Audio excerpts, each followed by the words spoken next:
all the joining participants. Thanks to Dr. Kailash as well. He is my mentor as well as guide for my PhD. Thanks for joining. And first of all, I thank all the organizers, especially Professor Mishra, head of the department of UDP, for inviting me for this prestigious GAN lecture series. And I take this opportunity to congratulate the Department of Physics, the past and present faculties of the department, for completing 50 years, glorious years of the department. And I have seen various lectures of this GAN series, and I found that all the students, university students, have done really well in their chosen field of work. As you see that past was very good, and the present is, I hope it is better. And I expect the future has to be the best in the years to come, because you have got all the resources available through online platforms, as well as you have the mentors around you. So I hope that, I wish that the future has to be the best in the years to come. Okay, with this, I start my sharing my screen.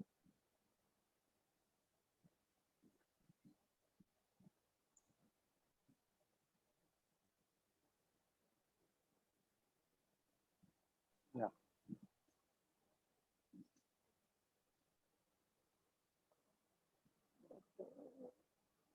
Yeah. Okay. So today, I'll just stop this. Yeah. Okay. So today I'm going to talk about my half-life in Mumbai from UDP to BRC. As a nuclear physicist, I wanted to bring in some nuclear physics terminology in my title of my talk. So I thought half-life is the appropriate title. Basically, I started in Mumbai at the age of 20 for my MSc, and I have completed 20 years in Mumbai now. So which is the half-life I have completed. So I thought it is appropriate title. Uh, so basically, I'm scientific officer at BRC since 2014, and INEAS member I have become from 2018, and I am alumnus of UDP in the batch of 2002 batch. This is how when I was joined in UDP at 20 years old, and this is how I look now in after 20 years. Okay, so I start with a very lighter note by showing my mirror image. So many of you may not know that I have a twin brother, and his name is Vikas, and we are two siblings with twin brothers. And why I'm showing this slide, because many of times I get the complaint from my teachers as well as now from students that sir, you don't say hello, hi, or hi to us when we meet. But actually, you might have met my brother as well. So it is not me. So that confusion was there maybe. So, but fortunately, he's not in Mumbai. He's in Goa. He's doing R&D in chemistry. He has done a master's in chemistry, and he's in Goa now. So bear with that. And with this, I move ahead. I'll share my reminiscences of UDP and Kalina campus. So let's start with some reminiscences from of my in association with UDP and at Kalina campus. Unfortunately, I don't have any photographs to show with me. Those days, maybe cameras were not affordable, and even our class representative Maulik, who has given the lecture a few days back, I requested him to send some photographs, but he could not find my photo in his share of galleries. But anyway, I will just share some few lines here. So after completing a BSc from SS Kelkar College in Devgarh in Sindhurgarh district, which is in Konkan in Mumbai, nearby Mumbai, around 500 kilometers from Mumbai. Myself, Vivek, myself, then Ramkrishna Rane and Subodh Varadkar, we three of us migrated to Mumbai in UDP and joined UDP for MSc. And we have chosen nuclear physics as the specialization. Now, why nuclear physics specialization? This is might you find it might be funny, because one of our senior colleague from Devgarh College told us to do so. We thought that there may be some possible job opportunity in BRC for nuclear reactor, maybe some sector. But later on, we found that there is nothing like that. And but anyway, it was a good decision to choose the nuclear physics as a specialization.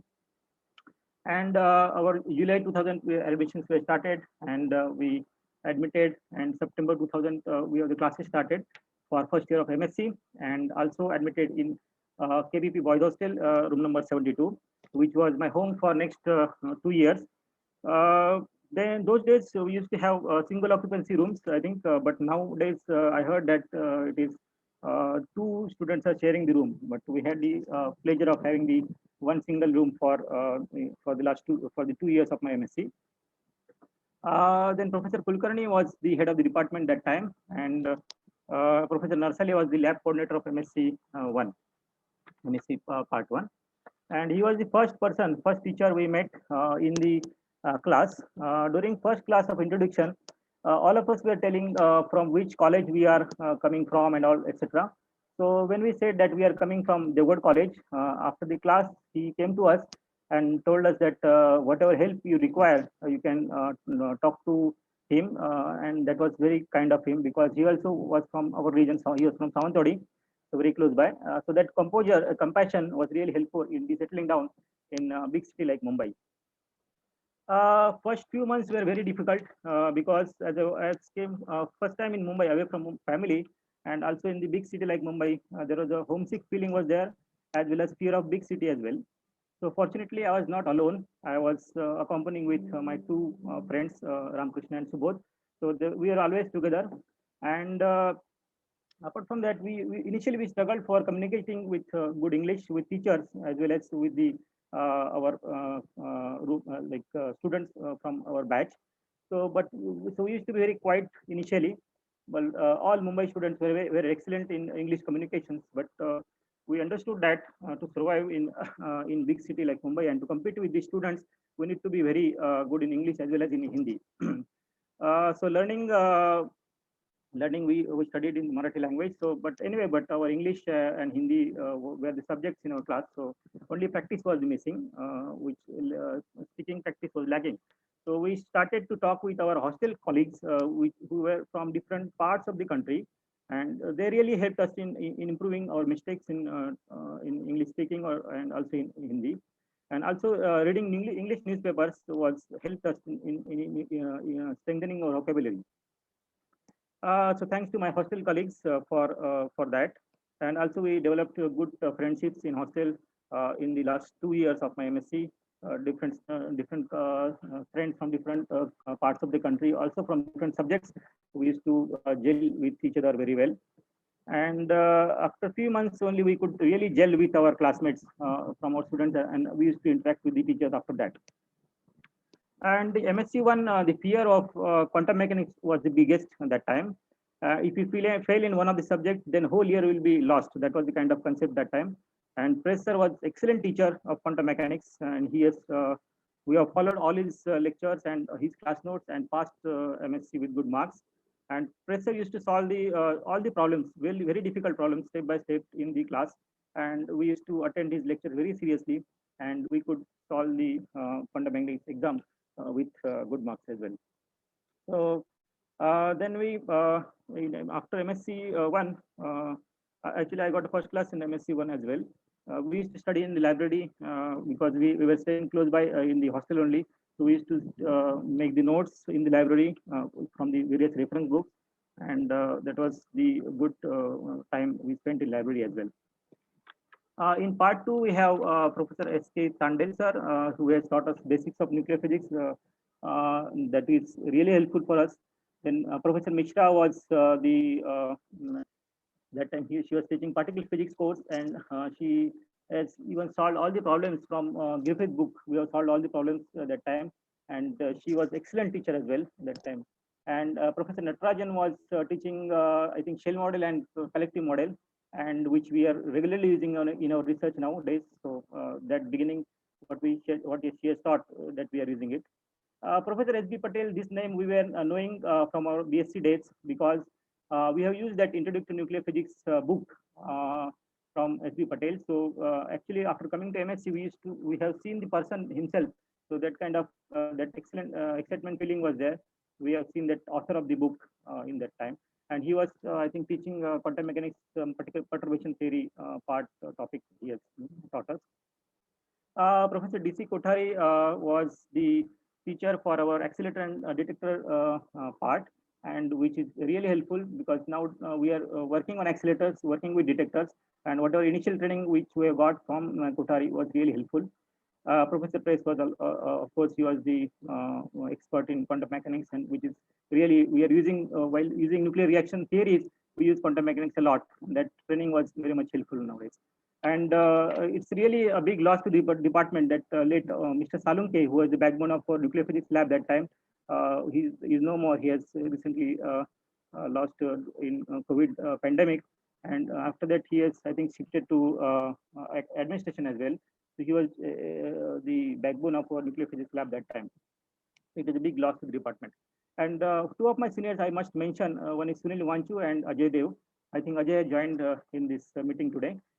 These are the two people like seniors who have really helped us in knowing all the concepts of in the MSc Part 1 and also in Part 2. We used to take their notes. They have shared their notes with us, and we used to interact with them a lot. Whenever we have any difficulty in understanding any concept, we used to go to them, and we have cleared the concept from them. So thanks to both of them as well. Now I come to the thanks to Mumbai University BRC collaboration program. This is really a boon for us. Because of this program only I could enter in BRC and I could continue, I could complete my PhD program. Before joining PhD program, I have also cleared my SAT and GATE exam in between in the first attempt. So thanks to, I think that time we have done only self-studies. We have got the brilliant tutorial lecture notes from Maulik. Maulik Patel has shared some of his notes, and after studying doing self studies I could able to crack both SAT and GATE exam in the first attempt. And after that, this MUBRC PhD program interview was going on, and I applied for that, and I was selected in one among the 5 students. And here I have given some list of students who have joined this program, MUBRC PhD program. And I know several people from this program, like from my division, Alka Samant, Sarla Rathi was there, Kanchan Khemchandani, who has given the talk a few days back, Yogesh Sawant, then Hemlata is the now the faculty of department, Sushima Basak, myself, then Megha, VK, Bhushan Joshi, Vishal Desai, and Nikhil Dwivedi. They are the people who have completed PhD in nuclear physics, and I know them very well because they were from my division only. And then there are several people from SSPD, Electronic Division, Materials Division, and Astrophysics Division. And those who are shown in pink are they have joined BRC as a scientific officer after completing their PhD. So it was really a very inspiring program for all of us. In fact, all the students who have joined this PhD program are doing excellent in their chosen field of work. So, but it is unfortunately stopped since 2015. I don't know what is the reason, but I came to know that there is some MOU issue was there, which was the Mumbai University and BRC has not renewed that MOU, and then it was stopped suddenly from 2015. So if it is possible, I request Professor Mishra ma'am to really look into this. If it is possible, please revise this. It will be beneficial for the lot of students from the coming generations. Okay, this is a typical employment history. I joined BRC for JRF DA fellowship 2002, 2008, 2003 to 2008. I was doing PhD. Then I was a postdoc at TFR in Department of Nuclear and Astrophysics, Department of Nuclear and Atomic Physics for 1.5 years. And then I was a postdoc fellow at University of Huelva in Spain. Then I was DSP Instructor faculty for 1 year. I was chosen again as the NPT BRC. That time, Dr. Kailash was the director of physics group. So he really helped me in with my application in that time. And after that, I got the K.S. Krishnan Fellowship in 2013. And 2014, I have joined as a scientific officer in BRC. So you can see most of the time after completing my MSc, I spent most of the time in BRC here, except these two positions. Then okay, in between 2014, I had also got the offer from department as an assistant professor in 2014, but unfortunately I could not join because of my personal problems. And also I got this same at the same time I got the offer from BRC as well. So I selected BRC for my job. So apologies for this inconvenience to that time head of the department was Mr. Ma'am. And but she has given me the opportunity to talk to teach nuclear reaction course for the 4 years after that. And thanks to again to the Professor Mishra for giving me that opportunity. And I think I have around 20 students have joined in this 4 years, and I could see that 5 students are doing PhD in nuclear physics. I slightly mentored the students. I guided the students how to approach for these PhD exams and how to prepare for these exams. So, like one of my friend is there in Jagiellonian University, who was a postdoc at TFR, and then he moved to Poland, and he recommended that you can send some of your students to Jagiellonian University. There is an international PhD program. Every year they select some 10 students from different universities. So I recommended first Narendra for this from the 2014 batch, and we really both of us helped him in the preparation of the interview and how to get into the syllabus. We have gone all the syllabus, and he was really well prepared. And then he got selected for this program. And later on, in this consecutive years, we have Karishma and Gansham also joined in the similar program. And I think next year Sachin also will be joining. He is from the 2018 batch. Then Sadbir Kaur is from the 2016 batch, which I taught, and she has joined our group itself after clearing the NET JRF, and she is working with us as a JRF in NPD. And one more student is Nazneen Taubule from 2017 batch, who is doing DRP course. I think she has completed that course, DSC, Diploma in Radiological Physics. And as kind of initial preparation only I did with her for the program, how to approach for this exam, what are the reference books you can read, and all that, that only I helped her. So this way I mentored few of the students, and they're doing really well in their work of field of work.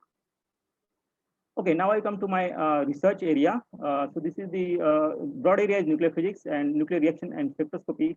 Very little of spectroscopy, but mainly nuclear reaction I'm doing. There are different length scales, as you know, that you can have length scale from 10 power 21 meters of astrophysics, or 10 power minus 1 meter for condensed matter, or atomic physics is 10 power minus 10 meters. But I am working in the 10 power minus 14 meter scale, which is the nuclear reaction scale. And this is the broad area of my research. Okay, as you know, this is a very famous diagram. Proton number versus neutron number is plotted. And as you can see, this solid blocks are the stable nuclei. This is around 300 stable nuclei are the known nuclei. And as we move away from the line of stability, we have the unknown nuclei, or the radioactive nuclei, which is having there is a repline, neutron repline, and on the upper side there is a proton repline. And the horizontal and vertical lines are the magic numbers. You can see that whenever the number is one of them, the nucleus is supposed to be stable. They're the magic numbers. The nuclear physics is actually old subject, around 100-year-old subject. So a lot of studies have already been done in nuclear physics. But what is left over, we have to see the new nuclei, which can be formed and can be accelerated and can be studied. We can study the structure and properties of these nuclei. And there are still a lot of nuclei, 4,000 nuclei are predicted to be there, which are still to be explored. Right. So nuclear physics, again, it's not a dying subject. It is continuing to evolve. So what are the heaviest nuclei that can exist? That is the question in the nuclear physics. And what are the techniques you can use to populate this, to produce this new element productions? That is also one of the question. And what is the special significance of this unstable nuclei? That is the question of this in the nuclear physics, which is currently very active questions. Okay, this is the workhorse of our nuclear physics, which is the BRC TFR Devian Accelerator Facility in TIFR. Similar facility is there in IUSC New Delhi also.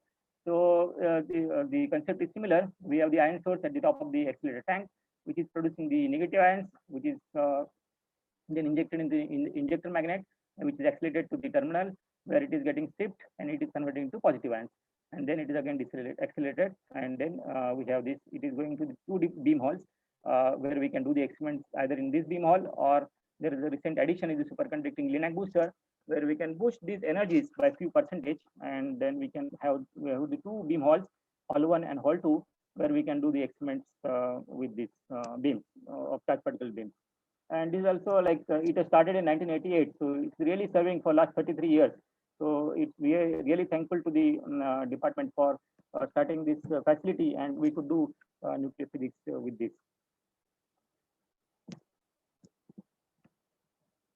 Yeah. So typical nuclear reactions, I've just sorry.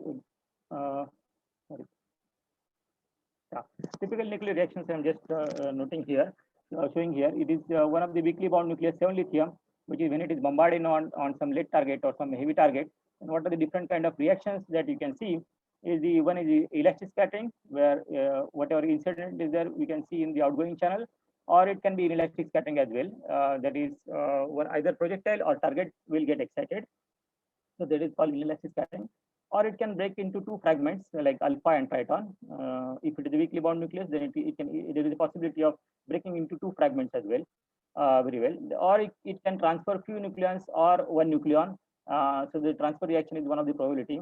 Or it can form the complete fusion. Whole of the nucleus will be participating in the nuclear reaction, and it will form the complete fusion reaction. Or it can be an incomplete fusion reaction. Part of the nucleus will be interacting with the nucleus, and we have the intermediate compound nucleus, the called incomplete fusion. And the question is, are these processes are interdependent? Yes, that is what the question we ask ourselves. What is the role of the breakup on elastic scattering, or what is the role of breakup on complete fusion? That we try to answer these questions through our measurements. Okay, so this is the typical tightly bound nuclei. Let's say carbon 12, which is having the alpha separation energy around 7.4 MeV. So it was very well studied for tightly bound nuclei. This is typical. Is there is a distinction of few bound states up to certain threshold up to 7.4 MeV. Then there is a continuum above these lines. But in the case of weakly bound nuclei, because weakly bound nuclei, there are some examples I have given here: 6 lithium, 7 lithium, and beryllium 9, where the breakup thresholds are very small, around 1.5 to 2.5 MeV only. So because of this low breakup thresholds, the ground state is very close to the continuum, and we have the resonance states in the continuum. Okay, so these resonance states are nothing but which having the broad width of in the energy and lower time scale. So whether this low lying continuum is having any importance for the breakup coupling, whether it can affect our knowledge in the elastic scattering, or it can whether it will have any effect on complete fusion, or whether it has large intrinsic alpha cross sections, whether we can get from this because of this weakly bond structure. That is the typical studies what we do with weakly bond nuclei. And when you go away from the land of stability, like helium-6 or helium lithium, we have again complex structures like borromean structure, like you can see alpha plus neutron, or helium lithium as 9 lithium plus neutron, where this is intersecting rings. If you open one ring, then the nucleus will not be stable. Like if you remove one neutron from this chain, the alpha plus neutron, that is 5 helium, is not stable. Similarly, 2 neutron also is not stable. So it is interlocking structure which is only possible in this configuration. So this is called the borromean nuclei. Or the another interesting feature is the size of this kind of nuclei is as good as the size of the very heavy nucleus. Like helium lithium size is very close to the lead size of the lead. So these are kind of interesting features people have observed from the initial studies with this weakly bound unstable nuclei. There are exotic shapes are available. Then there is a possibility of transfer of these valence neutrons, which are surrounding this core, that can transfer very easily. So probability, a larger probability of transfer this, or there is a larger dipole polarizability, because the core and valence are very well separated. So there is a possibility that it can break very easily in the Coulomb field. But right now in India, we don't have this kind of facilities of doing the experiments with radioactive ion beams or the weakly bound unstable nuclear line away from the line of stability. But what we have focused is that we are using the stable beam facilities like lithium 6, 7, and beryllium 9. And we make the bridge between the understanding between the for the RIB nuclear. Because what are the advantages of stable weakly bound nuclei? We have high beam current, intensity is very high. We have good beam quality, as well as the it can form a better foundation for studies with RIB. So that is the advantage we have. So we try to understand the same features that can be possible from RIBs from our stable beam accelerator facilities. This is the typical contributions of my research, like studies with mainly with I have done most of the work with stable weakly bound projectiles, lithium 6, 7, and beryllium 9 nuclei. Mainly fusion cross sections, the inclusive and exclusive breakup studies, dipole polarizabilities of lithium 7 and beryllium 9. And I will not be able to cover everything, but I will mainly I will focus on fusion cross section measurements. Then during the postdoc time in Huelva in Spain, I did some experiments at radioactive and beam facilities using 6 and 8 helium beams and beryllium-7 beams at Ganil in France and INFN in Italy.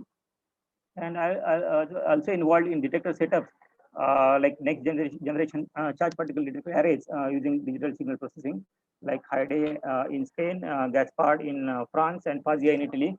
I participated in few of the experiments, initial experiments of these arrays. And this is the recent addition we have done is distributed array for exclusive breakup studies and digital signal processing using indigenously built digitizer. This is the recent addition in our facility, in our division. Okay, so I'll just start with the methods of measurement of fusion cross sections. You can see the projectile is interacting with target. It is forming the compound nucleus with a very high excitation energy and angular momentum. It will this de-excite into different light charge particles and gamma rays or neutral charge particles, and finally it will go to the present residue.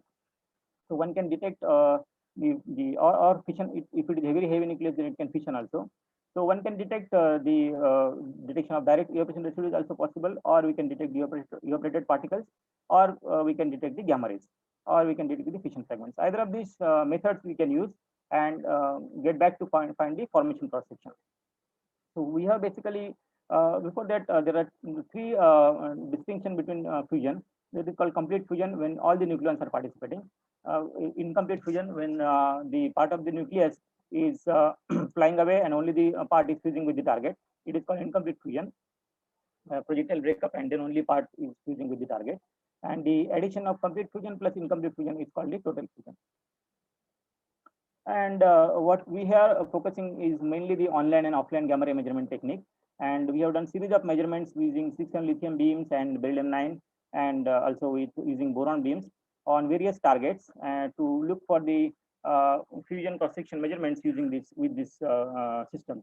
So what is the online gamma ray measurement technique? Is that when the evaporation residue is stable nucleus, then we can measure the this is the compound nucleus, then we can measure the gamma ray de-excitation from the excited state of that residue. And for that setup, we can use either full gamma ray detector array like Indian National Gamma Ray Facility at TFR, or we can use single detector as well at some particular angle.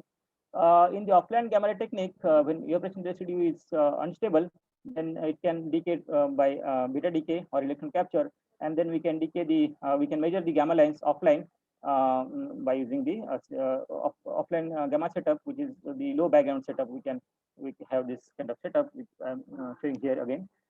This is the typical Indian National Gamma Array setup, which is in TFR. We have 17 clovers are there, and in the inside the scattering chamber also we can put some few particle detectors as well, so that we can do particle gamma coincidence studies.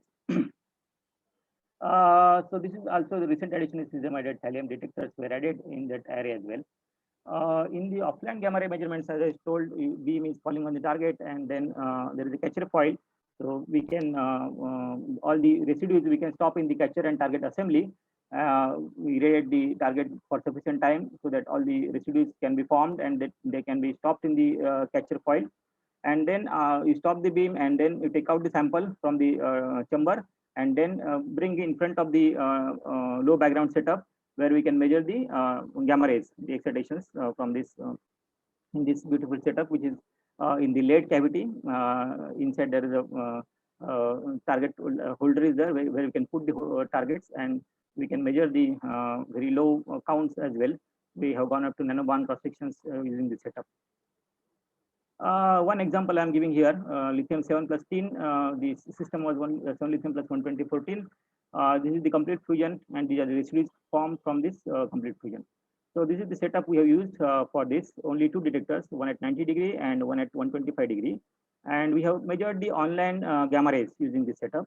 And inside the scattering chamber, we have placed only few detectors for normalization, as well as to see the what are the rate of this charge particles if you want to do the coincidence experiments in future. In the like if it is alpha capture, then these are the residues, and if it is cation capture, then these are the residues which can be formed. So you measure the online gamma rays, and from the online gamma ray measurement, you can identify the gamma lines from the known energies. Like use the calibration of eurobium or barium known energies, and from that unknown energies can be found out. And so we have found this typical online gamma ray spectrum at some particular energy. We could able to see all the residues from this experiment, and this is how attached, like all the labels are given here for different residues. In the offline also, we get some of the residues, not all of them. So like 3n and 5n residues, we could able to see 128 iodine and 126 iodine, which is having sufficient half-life.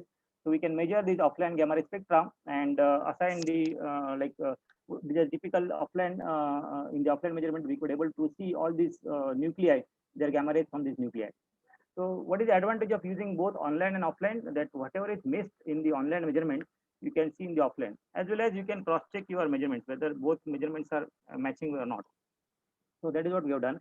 So here is the black circles are the from the online measurement, and the this diagonal is the offline measurement. So both the measurements are showing very good accuracy with each other, so that we are confident that whatever we have measured is the correct cross sections. And also it is matching with the model calculations. We could able to see that all the 3 and 4 and 5n are matching with the statistical model calculations. Similarly, with the ICF data, we could able to see that triton capture and alpha capture are very nicely explained by some modified statistical model calculation. So this is how we measure the complete fusion and incomplete fusion cross sections from the gamma ray measurement. Typical observation what we get from these studies was the complete fusion. We have studied for several systems using 6 lithium, 7 lithium, beryllium 9, boron 10 and 11. But typical observation what we see is that the complete fusion is suppressed at above barrier energies. So this is the barrier point, Coulomb barrier, and above barrier we see that there is suppression above the Coulomb barrier with some model calculations, as well as when the same compound nucleus formed by different entrance channels. So by using stable beams, it is also showing some separation. Okay, so this is the typical observation what we see from the weakly bound projectiles. And we have produced several papers using these different systems, and the observation is similar. And we have found the systematics from the studies is that we have done 6 lithium on different targets, 7 lithium on different targets. This 6 lithium is shown by red. We can see that the for a particular projectile, the suppression factor is more or less independent of the product ZP, except this one of the point here. But apart from that, it is almost showing flat nature. That for a particular projectile, the suppression factor is independent of the product ZP. It is same case for all the projectiles. So even from 7 lithium, beryllium 9, boron 10, as well as boron 11. And the suppression is increasing with decreasing breakup threshold. The lowest breakup threshold is for 6 lithium, so it is showing the more suppression, then 7 lithium, then beryllium 9, and then the remaining 2, boron 10 and 11. And when you plot the FICF, which is nothing but 1 minus FCF, then we can see that it is showing some systematic behavior with the alpha separation energy. So the one which is having the lowest alpha separation energy, which is showing the highest FICF ICF factor, and which is following this trend, very nice trend. We can see from these different projectiles, we could see that trend is exponentially falling. Then again, we have developed one new theory which is required to explain all the data that simultaneously complete fusion, incomplete fusion, and the total fusion. So whatever is lost in the data, like complete fusion suppression, that has to be compensated somewhere. So we found that the incomplete fusion, whatever lost flux is going into the incomplete fusion, and we could able to model these calculations. First time we have done the quantum mechanical model calculations, and we got able to simultaneously explain CF, ICF, and TF. And here you can see that the triton capture is much more than the alpha capture. And this is typical observation which we see in using for the 7 lithium nuclei. And here you can see that CF, the complete fusion is dominant at above barrier energies, while the ICF is dominant at the below barrier energies. Okay, this is the typical feature what we see from these measurements. Then another study is the particle coincidence studies. One example is lithium 7 plus 93 niobium. So in the particle studies, what we can detect is that when the projectile is breaking into 2 fragments, we can catch both the fragments using the strip detector or single detector as well. If we catch both the fragments, then we can know that what is the probability of forming this non-captured breakup. None of them is captured. So what is the probability of that? That also we can study. So in this study, what we found that the alpha D, which is nothing but 7 lithium, it first transfers neutron, which is becoming 6 lithium, and then it is breaking into alpha plus neutron, which is the dominant contribution, and then followed by alpha plus tritron. So this is how we can study the particle-particle correlation studies using these setups. And this is a particle gamma coincidence setup, which was just mentioning before. Using the INGA array as well as using the particle detectors, we have done at few energies. And what we have seen is that the tritron capture is the most dominant channel of the alpha production. Whatever alpha is, we could see in the particle detectors, it is mostly coming from the tritron capture. This is the recent development which I was just mentioning. This is the silicon array which I have procured, and this is the what is the array is actually delta E thin detector, and E is the back detector is the thick detector, and it is segmented into 16 by 16, 16x and 16y. So we have typically something like 8 kind of detectors are there, and which is covering around 400 channels. We could able to see say in the data equation we can acquire these many channels, and which is also covering very large angular coverage, 90-degree angular coverage. We can do this in single setup. Otherwise, we used to have the single detectors where we only small coverage was there, so it was not possible to do particle coincidence studies using these detectors. But this is a recent addition which we have done, and also we have done recent experiment using beryllium-9 projectile on several targets for particle-particle coincidence measurement. So this is the one of the recent additions in our experimental setups. Okay, then I come to my review article, which Dr. Kailash was the main initiative. He has taken this for writing this review article, and Dr. Jha has really spearheaded this activity, and I was kind of in between for making the systematic plot from the whatever data available. So we have reviewed all the data of ICF from last 50 years for strongly bound projectiles, and recent data from the weakly bound projectiles of last 20 years. And what we have observed is the isolate dependence on various reaction observables that we have highlighted. Then we have given the systematics of ICF, then also alpha production and reaction cross sections. And what are the applications of ICF in nuclear spectroscopy, super heavy element production, nuclear astrophysics, and nuclear data that we have highlighted in this review article. And this was last year only it was accepted in physics report journal. Okay, so this is this distinction between SVP and WVP. So, like I shown in the previous few slides back, that there is a bound states, separated discrete states, and then there is a continuum above something like 8 MeV for the strongly bound nuclei. But for the weakly bound nuclei, the breakup threshold, because of the low breakup threshold, it is the continuum is very close to the ground state, and also there are resonant states in the continuum. So, what is the effect of this on the different channels that we see from the weakly bound study? Okay, so these are this present study. We have considered these many nuclei starting from helium-6, 8 helium, 7 beryllium, 6 lithium, 7 lithium, beryllium-9, and we call it as a WVP, weakly bound projectiles, where the general definition we have selected is that whatever is below 3 MeV, we call it weakly bound projectiles. And whatever data is available from in ICF from 0.6 to 1.5 VB, we have collected the data. And we have compared with the tightly bound projectiles, where the data was available from boron 10 to 20 neon, and ICF data was available only from 1 to 2 VB. So no data was available from below barrier, but nevertheless, we could able to plot them all together and do the systematic studies. So this is how it looks when we plot the ICF cross sections all together with weakly bound nuclei and tightly bound nuclei. What we can see is that the ICF is the most for the weakly bound projectiles, this line, and the tightly bound nuclei are less than the weakly bound nucleus. ICF cross sections are less, and below barrier only the weakly bound nuclei ICF cross sections are present, comparatively higher than the tightly bound. And this is some model calculations which are nicely explained in this data. But when we plot the total fusion cross sections, here you can see that the weakly bound and tightly bound, they are matching more or less at the above area energies. Here you can see that it is normalized energy scale. So all the energy scales are normalized with respect to their charge product as well as the mass numbers are taken care. And here we can see that above barrier it is nicely matching all the total fusion cross sections. But below barrier it is the weakly bound nuclei projectiles are showing enhancement compared to the tightly bound projectiles. Then also we have again we have plotted this FICF, which is the ratio of incomplete fusion to the total fusion, and here we can see that the incomplete fusion is dominant at below barrier energies, and it is increasing with at below barrier energies. Okay, while it is reverse for tightly bound projectiles, it is going down, but for the weakly bound projectiles, it is going up. So separation, the ICF fraction is much more for the weakly bound projectiles. Also, it is dominant at all the energies. You can see. Then we have studied the role of ICF in alpha production. What it can lead to the alpha production? Whether if we study, then what it can lead to. So here this typical example I'm showing here again the same setup where we can study.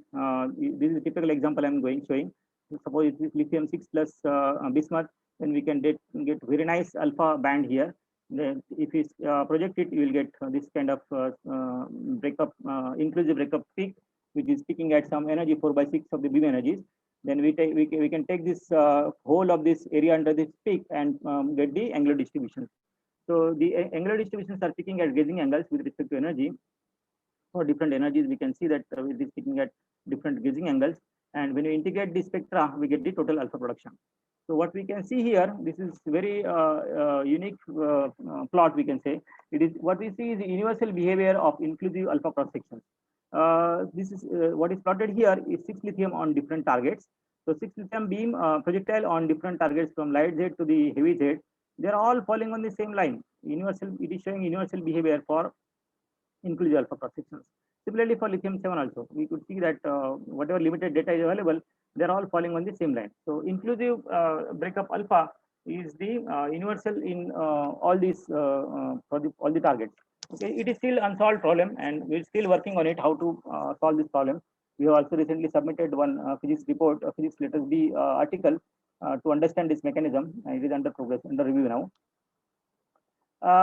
What is the role of ICF in alpha production? You can see here when you this is T capture data. Tritron capture is almost explaining the alpha production in these cases in case of lithium 7. But when it comes to the lithium 6 projectile, you can see that the deuteron capture is not able to explain this data fully. So there is something missing, which is maybe coming from the neutron transfer also. So this is the role of ICF in alpha production. And then this is the figure systematics of all the alpha production with SBP, WBP, and RIB.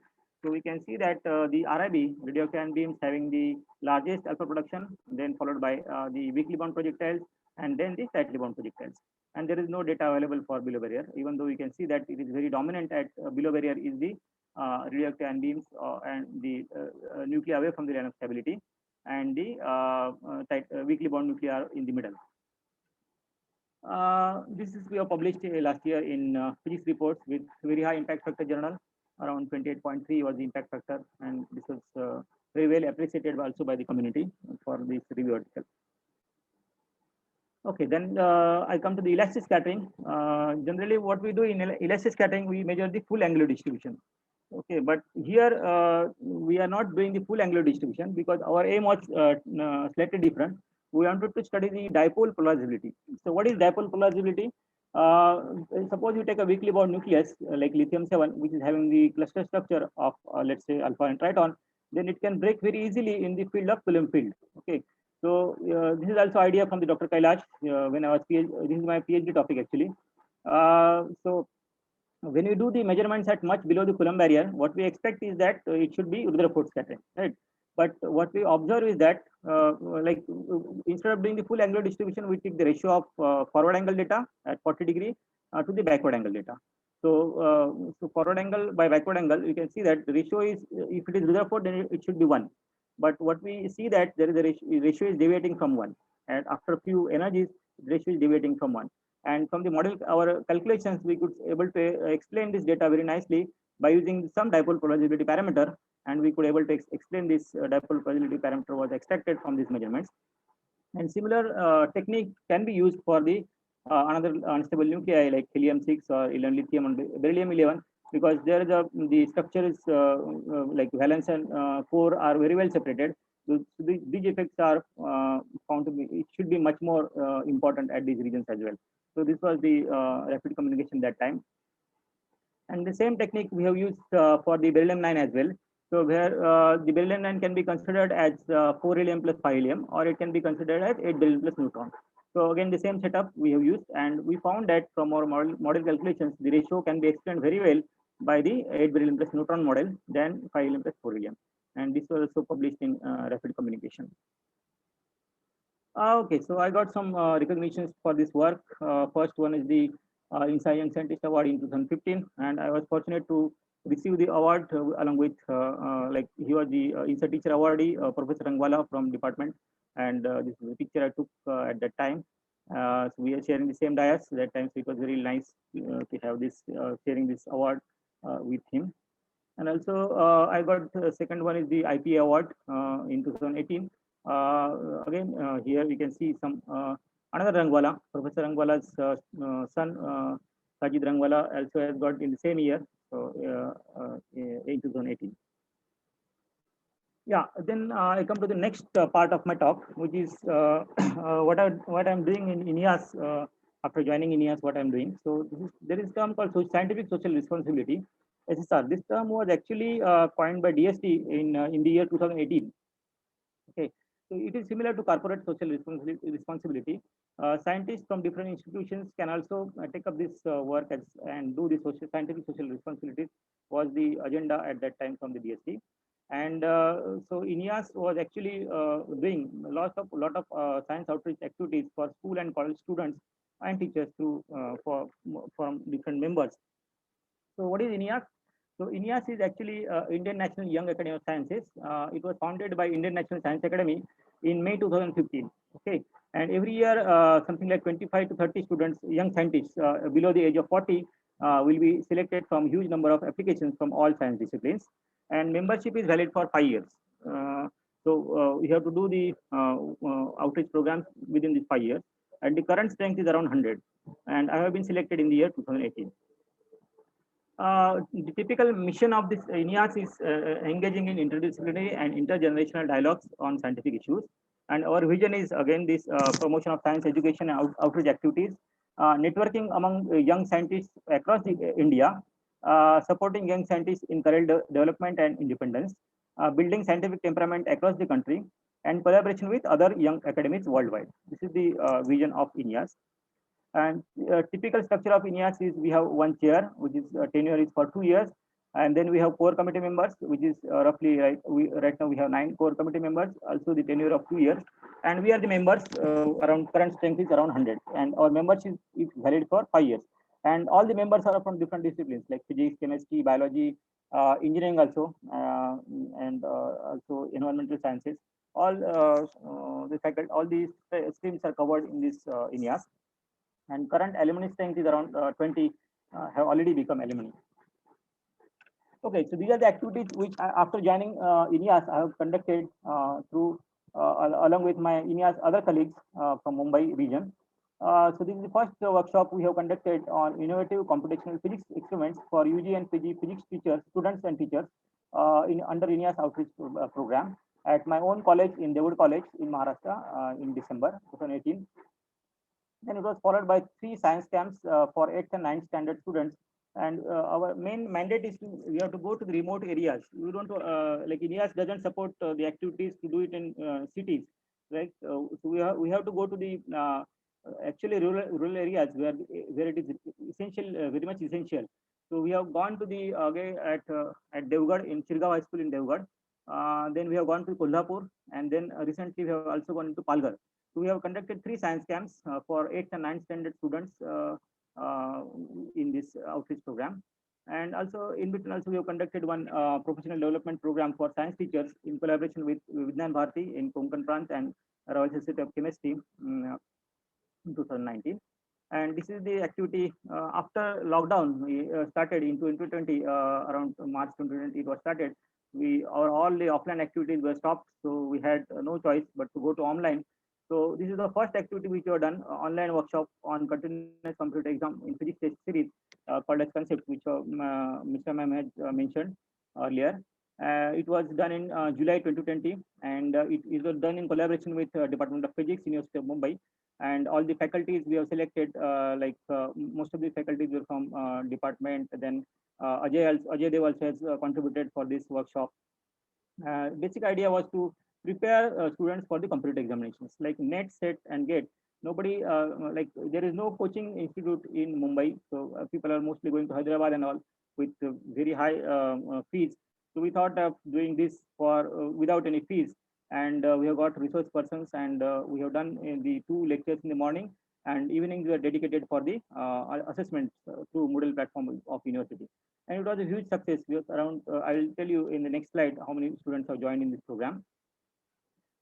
Then we have done one web-based workshop for computations on physics curriculum using Python programming for UG and physics, UG, PG physics teachers in September. Then we have conducted one research scholar skill development workshop again in September as well. And similar to physics test series, we have also conducted very recently the chemistry orientation workshop for computer examinations. Again, for MSc chemistry students, exactly same pattern with what we followed for physics. We have done that. And right now we are also doing this COVID-19 vaccine awareness campaign we are doing. And I have given the responsibility of doing the Marathi translation for that later. So we are doing that. It is in pipeline now. Yeah, so this I'll just show some few slides from our this outreach program. So this is the first outreach program we have conducted in association with Nehru Planetarium in Mumbai at Shirgaon High School in Devgarh, and these are the people from INEAS have participated. Myself, Prakash Raut, and Prabhat Singh from BRC.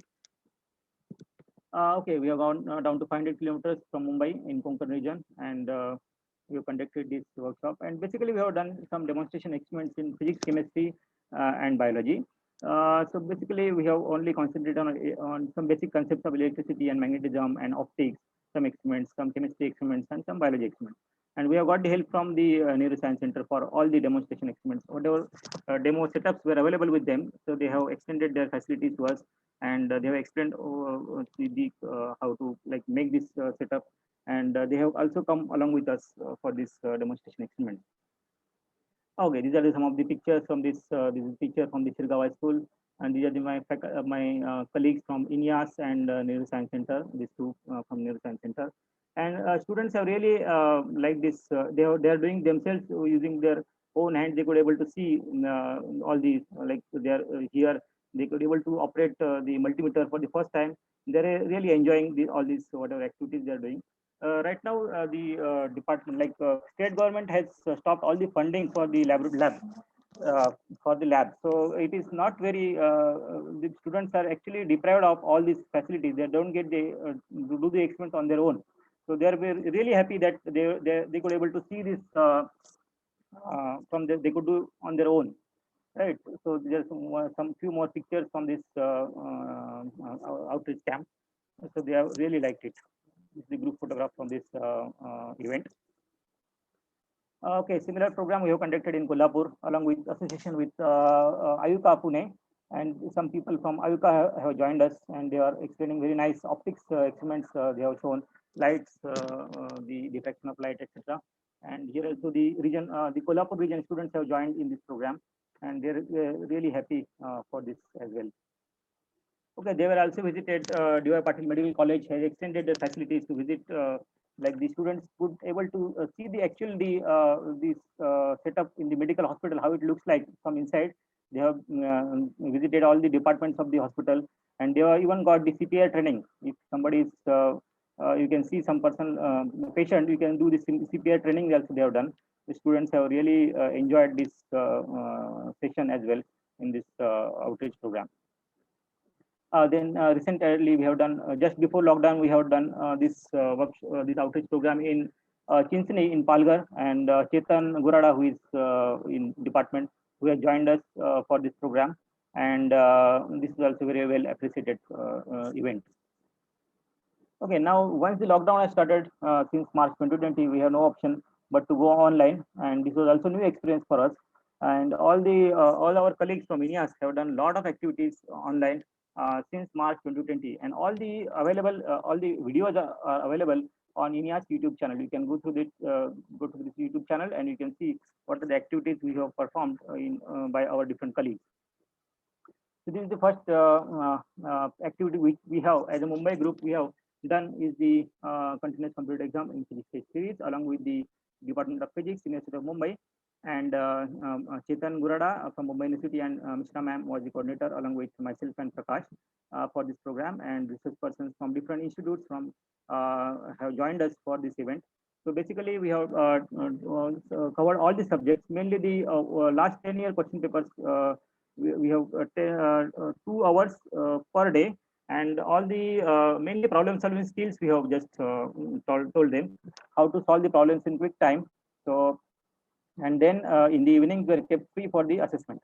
So university has extended its online platform called Moodle for online assessment exams for that, and it was really very well appreciated by all the students. They were really benefited from this workshop. So total registered participants were around 2,000, and from University of Mumbai around 360 students have joined, and from Maharashtra around 430 and 1,500 from other universities. And around 347 universities, the total registration participants from the 347 universities have participated in it. And this huge large number we could able to cater only because of the online platform. Offline it was not possible. So thanks to also this is, we can say, blessing in disguise, we can able to do, we can for this such a large audience, we can able to do it online because of this online activity only. And you can see the number of views on the YouTube channels. India's YouTube channel is there. So it is ranging from 7,500 viewers to like 1,000 viewers for the last day. So people are still viewing it, and they are really getting benefited from this workshop. Actually, we had a plan to continue this series over a year as well, but due to all of us were then became busy in our regular activities, so we could not perform. But Department of Physics can take up this activity in future as well. This is really good activity to continue. Then there is a physics. This is the Python programming workshop we have done in collaboration with GCDA Consortium in Kolkata Center, and around 150 teachers from different parts of India have joined for this online 1 week workshop, and it was conducted in collaboration with SPK Mahavidyalaya Sawantwadi and GCDA CSR Kolkata Center.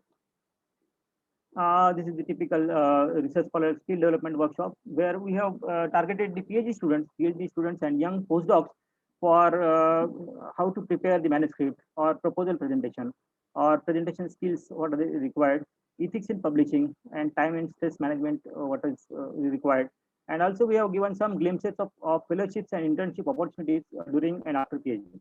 So these are the topics we have covered, and all the topics, the videos are available on our INEAS YouTube channel. Even people, those who have missed it, can really go to the YouTube channel, and they will be really benefited from this expert faculties like GD Sharma from IISc Bangalore has given the talk on manuscript preparation. So fantastic talk. Then on presentation skills also you will find the very nice talk similar to the other talk. You can see what are the opportunities available after PhD. That also you can see from this talk. So here also around 3,000 scholars from different parts of India have joined. Also from abroad, people have joined for this workshop, and around 2K views per session till date we have seen. Then similar workshop like for MSc chemistry students we have organized very recently in 6th to 13th of March 2021, and this also we received huge response. Around 3,000 participants have joined for this workshop, and it is the same concept on 2 lectures in the morning followed by online assessments in the evenings, and students were really happy about this workshop. If you want to reach us at INEAS, then this is the address, email address is of the chair, and this is the email address of INEAS. And you can see INEAS YouTube channel is there, or on Twitter also we can follow on INEAS at INSA, underscore INSA. And this is our website, INEAS.in, where you can see what are our various, all the members, what the activities they are doing. You can see all the activities are listed here. Okay, so. Okay, this is the very recent activity which was started. This is actually, it was not planned, but Towns of Konkan is a social venture which was started private limited company, which was started very recently. During the lockdown, we have conducted one webinar series of successful farmers, food producers, and businessmen from Konkan region, and invited unemployed youth of Konkan for this program. Actually, in my childhood days, I used to see that all the homes were live and very active. People are doing farming very nicely, and people are very happy. But somehow, after a few years, now everybody is migrating to big cities, and even for small earnings, so 10 to 12,000 rupees, people are migrating from from the villages to the big cities, and all the villages have become barren lands. So, absolutely, we wanted to do something for this. All the villages are becoming barren land, so wanted to do something. So we thought about it and wanted to bring some change. So webinar series we have started, and it was the beginning to know about from the experts what are the opportunities of self-employment for the Konkan region students, Konkan region unemployed youth. And the only problem was what we found from the experts was the marketing. So we come out from this Towns of Konkan was the company which was social venture company which was only formed for this reason of marketing, where we promote all the chemical residue free products from Konkan. Along with that, this company will also promote sustainable development in Konkan, and I am one of the shareholder of this company. And Chetan also has joined this company as a shareholder. And our group has food technologists, artists, farmers, MBA, and managers as well. And right now we have 50 shareholders and 10 directors to start with, and this will obviously going to increase. And web development and the app development is on pipeline now. So we can see that we have selected four sectors. One is agriculture, where our experts will tell the farmers what kind of crops we can grow, and whatever crops you are going to grow, that we will sell it will from your side, and that guarantee we have given. Like we are in contact with the farmers, and we are really helping them for growing this agriculture. Then the food processing also we have set up. We have the food technologists are there in our team, which are taking care of all the sample testing and all, and FSSI training also they are giving for all the food producers. Then artifacts is the whatever artists art available, to give the broader market. We have also tagged some artists, and Chetan has it for the Chetan has already have some GI rated Worli paintings, right, from Dhanu, and he has really helped us in contact, getting contact from them, and we will really we like to work with them so that whatever they could make from their home, we can able to sell. That is our only marketing we will be able to do it from this. And travel and tourism also is one of the item in this, where we can only sustain like whatever Kumpan is having. So without disturbing nature, whatever tourism we can do, that will help in this tourism as well. We have different committees as well. We are working on that. And this is the first franchise we have started in Thane, which this is typical, you can see here. And the main, our DM, managing director is the Darshan Aram. You can contact him, and also you can contact on call. And this is the recent addition is the mangoes are available with us, and anybody can buy it. And these are all GI certified mangoes. You will not get anywhere else, but this is very well quality mangoes you can get from here with GI certification as well. So this is how recently also we have started this, and we are growing, and hopefully we'll have more franchises in the coming months as well. Only anyway, I'm was just one of the shareholder, and I'm one of the think tank along with and many people are involved in this, and this is just the latest, just the beginning. Okay, so this is I like this quotation. When we will rise when we lift the others. Like I have got all the support from my seniors, the first generation, second generation. I am in the third generation, I can say.